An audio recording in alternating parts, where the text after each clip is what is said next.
magagastos sila ng 20 million pesos para kumain at mag-party sa SONA. Hindi sila nahabag, hindi sila nahiya sa atin. Importante yung numbers na yun. Galing sa atin yun. Opinion natin yun. Kung kinakausap niya tayo, dapat nararamdaman niya yung nararamdaman natin. Mr. President, gutom na kami! Mr. President, hirap na kami. Andyan yung surveys, tignan ninyo.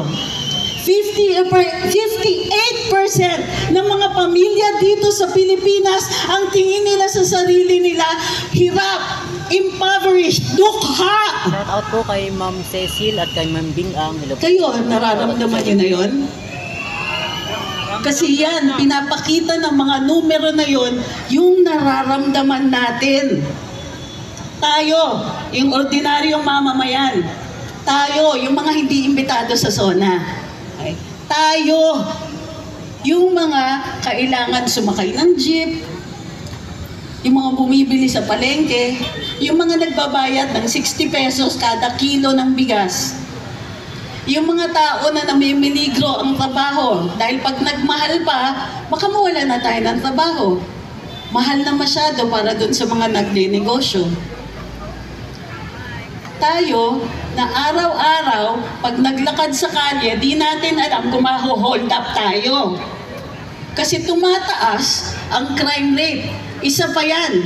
Another set of numbers na dapat tinitignan ng Pangulo at nire-report sa atin, gaano ba kasama na ang krimen dito sa Pilipinas.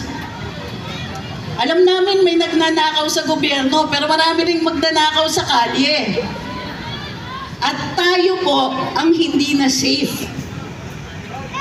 Itong mga numero na to, yung poverty rate, presyo ng pagkain, tubig, kuryente, pagtataas ng kriminalidad dito sa Pilipinas, itong mga numero na to dapat importante sa Presidente kasi yan ang nagsasabi kung ano ang tunay na estado ng bayan. Kung ano ang dinadanas natin sa araw-araw. Pag pumapasok tayo, pag weekend, naglalakad ka sa kalye sa gabi, pag bibili ka ng pagkain para mapakain ng pamilya mo, magkakasama man tayo o hindi. Ito rin ang mga numero na magsasabi kung ilan pang mga pamilya ang magkakahiwa-hiwalay dahil sa hirap ng buhay dito, kailangan na nilang magtrabaho abroad.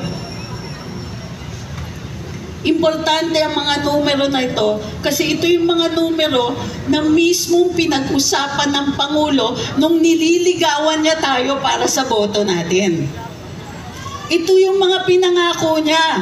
Presyo ng bigas, presyo ng pagkain, tubig, kuryente, pati internet nasa pangako. Ay sorry, sabi di daw siya nangako, nangarap lang. May kasama pa palang insulto sa atin, ano? Yung mga tipong pag naniwala tayo na nangarap siya, ibig sabihin, okay lang. Okay lang na hindi niya trabahuhin. Okay lang kung hindi niya makuha ka. Anyway, nabigay na natin yung boto eh. Tapos ang dinig ko, nasasaktan sila pag sinasabi natin na budol tayo. Abay, totoo naman. Truth hurts. Meron ba ditong tingin ninyo, nabudol kayo? Kulang yata. Nabudol ba tayo? Magpapabudol pa ba tayo? Kailangan manindigan. Importante, kailangan magkaisa. Kasi yun ang susunod nilang gagawin sa atin. Iintrigahin nila tayo. Maninira sila sa mga leaders natin. Ay, si Harry Roque, ganyan. Ay, si Inday Sara, ganyan. Susunod, ay, si Trixie, ganyan. Kailan? Pero walang connection yan sa nararamdaman natin. Kahit sabihin pa nila, ay, si Trixie, napakasamang tao yan. Hindi magbabago yung sinasabi natin ngayong gabing ito. Hindi magbabago kahit anong paninira nila sa atin. Hindi niya babaguhin yung presyo ng bigas. Hindi niya babaguhin yung presyo ng kuryente. Hindi niya babaguhin yung taas ng kriminalidad dito sa Pilipinas. So muli, pag nag-report ang Pangulo natin sa State of the Nation, ang mga numero lang na mahalaga na dapat kinikwento niya sa atin at sinasabi niya na aasikasuhin niya ay ang presyo ng pagkain, tubig, kuryente, internet, transportation. Mga pangangailangan natin sa araw-araw. Ano pa? Trabaho. Mr. President, nangako kayo, marami kayong hihikayatin na negosyo dito. Pag maraming negosyo, maraming trabaho. Dumami ba trabaho? Nagmahal ang pagkain, kumonti ang trabaho. Tumaas ang kriminalidad. Sino dito yung mga may kamag-anak na na-hold up? Bumalik na yung dati. Dati okay na tayo maglakad sa kalye, di ba? Hindi tayo na-hold up. Yung mga taxi na sinasakyan ko dati, natatakot silang mangontrata sa akin. Alam niyo kung bakit? Sabi nila sa akin, "Ma'am, hindi na ako pwede mangontrata sa inyo kasi presidente na si Digong." Ngayon, meron ba natatakot sa presidenteng to? Meron bang nagagalit sa presidenteng to? Tayo! Nagagalit ba tayo? Galit na galit! Tinupad ba niya yung pangarap natin? Tinupad ba niya yung pangarap niya? Pangarap niya para sa atin? Nabudol ba tayo? Oo, sobra. Ang tanong, magpapabudol pa ba tayo? Abay, siyempre hindi na. Anong gagawin natin? Maninindigan. Magkakaisa. Ipalaganap ang mensaheng ito. Hindi pwedeng tayo-tayo lang ang may alam nito, pero natutuwa ako na dumadami tayo.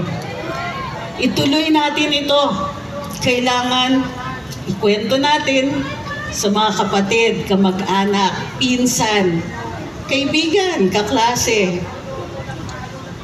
Sama niyo na dito sa susunod. Hindi lang po dapat dumami tayo. Pipilitin natin na makinig at makipag-usap sa atin ang Pangulo. May State of the Nation, kaya napipilitan siya magsalita. Pero sa ordinaryong kurso ng araw niya, wala siyang pakialam sa atin. Concerned na concerned tayo nung PDEA leaks, naalala nyo? Huwag nating kakalimutan yun.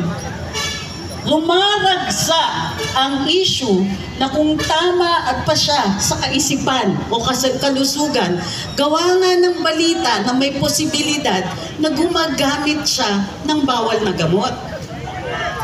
Ano ba naman yung sabihin niya, "Oy, hindi ako gumagamit niyan, ha?" Pinalagay ba niya yung loob natin?